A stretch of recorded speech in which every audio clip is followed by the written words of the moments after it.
Hey guys, welcome to lesson 4. Today we're going to be talking about distributive property, solutions of equations, and then also the concept of change side, change sign, so balanced equations. So let's get into this. First, distributive property. Distributive property is whenever we have multiplication going on with parentheses, and what we're going to do is we're going to take whatever is being multiplied to the parentheses and we're going to distribute it to all terms inside the parentheses. So this is just an example. You will never see it as simple as this, obviously. This is just to help introduce the concept. So in this case, 3 is being multiplied to 4 plus 5. Yes, we could add 4 plus 5 right now and get 9 and then just multiply 3 by 9, but that's not going to help us learn this concept. What we're going to do is we're going to distribute 3 to 4 and also to 5. And it's going to look like this.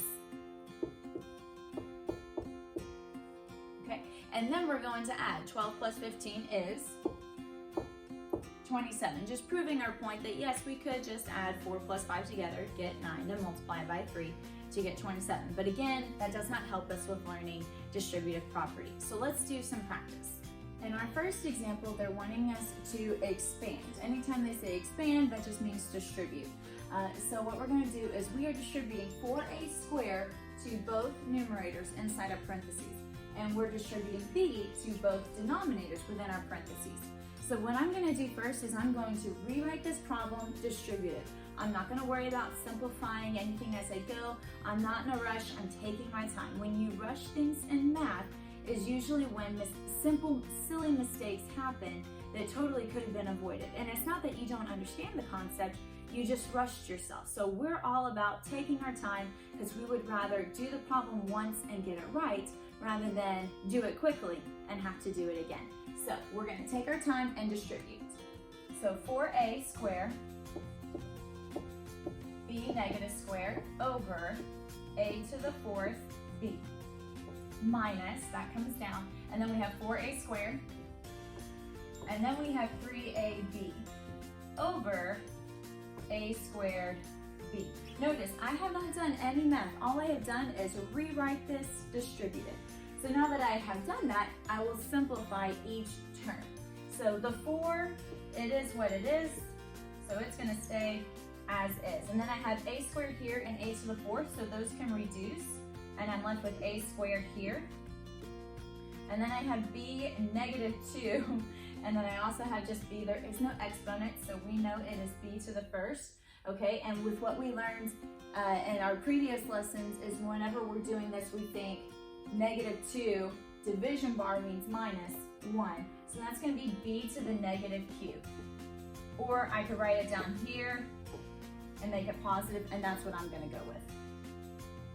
So for our first term, we have 4 over a squared b cubed. And then this minus is still going to stay here. So in this one, I'm not going to just leave the 4 alone because I also have a 3. And remember, whenever letters and numbers are just smashed together like that, that always means multiply. So 4 times 3 is 12. And then I have a squared and a squared. Those cancel out, and I'm left with just this one. And then I also have b and b, so those cancel out as well. So I'm just left with 12a. So I'm going to rewrite this just a little bit more clean as my answer.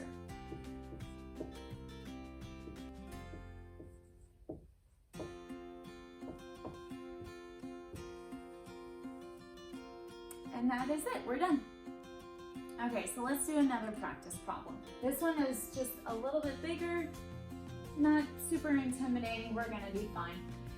So again, our first step, we're just going to rewrite this problem with having this fraction distributed to both terms.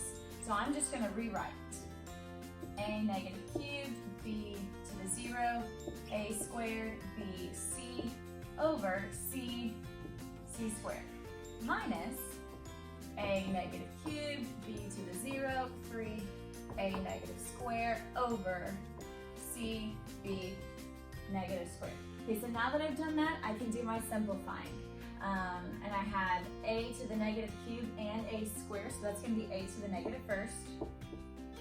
B to the 0 means 1, not b to the 1st, it means just 1. Anything to the 0 power equals 1. So I can just cancel that out. And then we're left with just a b, and then we have C and C, so C squared. Minus, the 3 is going to come to the front because we always want our normal numbers, our coefficients, to be in the front. Again, b to the 0 is 1, so I can disregard that. And then we have a negative cubed and a negative squared, so that's going to be a to the negative 5th. So that's simplified, and then down here I have b negative squared c. Okay. I could stop here, but I'm going to clean this up. I'm going to write this with all of my exponents positive. Okay, and we have simplified this. It is done. One of the reasons why I do resituate everything to make all exponents positive is that's also going to help me to see, are these like terms, do I also need to add them? Because that would be further simplifying it, and they always want you to simplify it to its lowest term. And so that's why I do that. It helps me not miss partial credit on my problems. Our next concept is solutions of equations, and what that basically is solve. Whenever we have an equation, meaning we have to have an equal sign, and we only have one variable, these are the types of problems where they want us to isolate the variable. So this is a very basic example. We have x plus 4 equals 6. To get x by itself, right now I have to observe what is happening to it, and right now 4 is being added. So to get rid of that, I have to do the opposite, the inverse operation. And the inverse operation of addition is subtraction, so we're going to subtract. But whatever I do to one side, I have to do to the other. So plus 4 minus 4 cancel each other out, and we're left with x equals 2. That means I can take 2 and put it back into my original equation. I can replace it, and this will be a true statement. So 2 plus 4 equals 6, and that is a true statement. That's how I check my work to make sure I did things right. And our first practice problem, they tell us to solve, which means they want us to get our variable by itself. And I look through this problem and I see that I only have one type, and it is x, so I can do that. And they're also throwing in the concept that we just learned about distributive property, because right here I'm going to have to distribute this negative and, technically speaking, distribute this positive as well, but we know that means it's just going to leave whatever's in the parentheses the same. So we're going to distribute what we need to get rid of parentheses, and then we're going to get all of our x to one side and isolate the x. So first we need to distribute.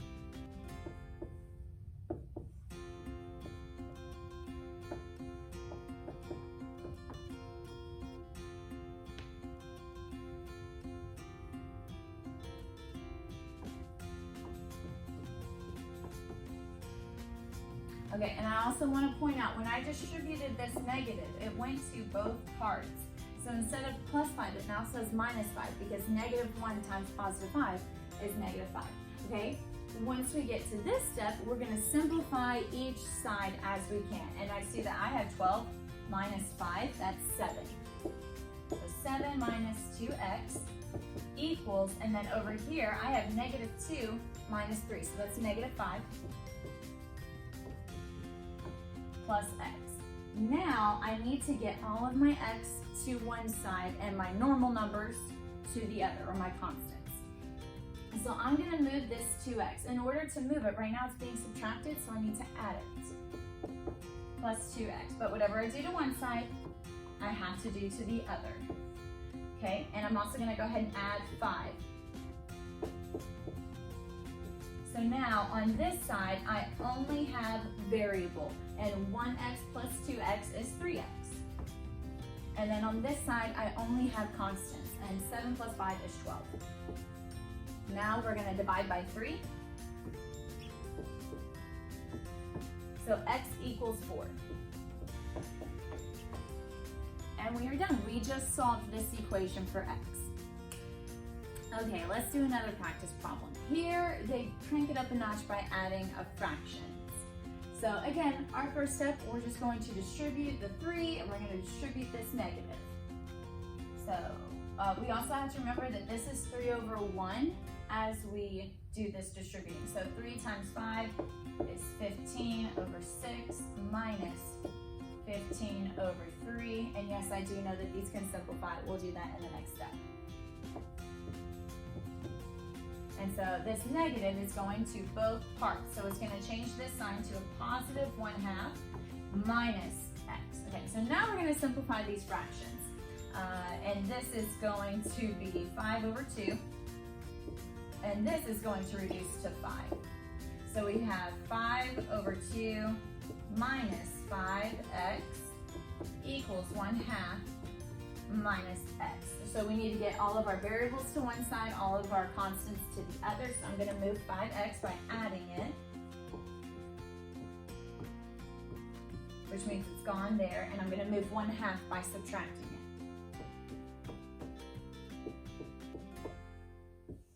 Okay, so we have 5/2 minus 1/2, which will be 4/2. And we know 4/2 equals 2. So 2 equals, and then we have 5x minus x, so 4x. Okay, we're going to divide both sides by 4. And we end up with x equaling 1/2.